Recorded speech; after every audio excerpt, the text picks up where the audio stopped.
PG medical సీట్లపై supreme court తీర్పును వెలువరించింది. PG medical సీట్లలో రాష్ట్రాల కోటా చెల్లదంటూ ఉత్తర్వులు జారీ చేసింది. గతంలో ఉన్న 50% స్థానికత కోటా చెల్లదని స్పష్టం చేసిన సుప్రీంకోర్టు స్థానికత ఆధారంగా కోటాను అమలు చేయడం రాజ్యాంగ విరుద్ధమంది.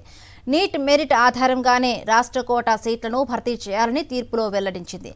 స్థానిక కోటాను అనుమతిస్తే అది అభ్యర్థుల ప్రాథమిక హక్కులను అతిక్రమించడం అవుతుందని justice Hrishikesh Roy, justice Sudhanshu Dhulia, justice NVS భాటిలా ధర్మాసనం పేర్కొంది.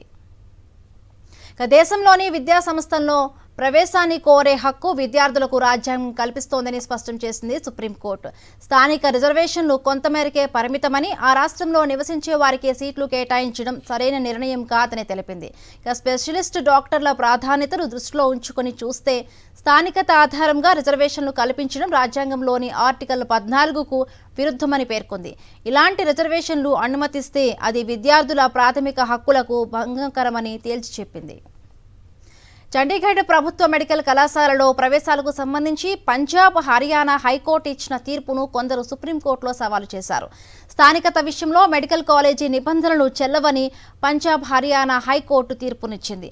ఆ కాలేజీలో 64 పీజీ సీట్లను రాష్ట్ర కోటా కింద వర్గీకరించి స్థానికులకు లేదా అదే కాలేజీలో ఎంబీబీఎస్ పూర్తి చేసిన వారికి 64 సీట్లు కేటాయిస్తామని నిబంధనలు పెట్టారు. ఈ నిర్ణయం సరికాదంటూ సుప్రీంకోర్టు బుధవారం తీర్పును వెల్లడించింది.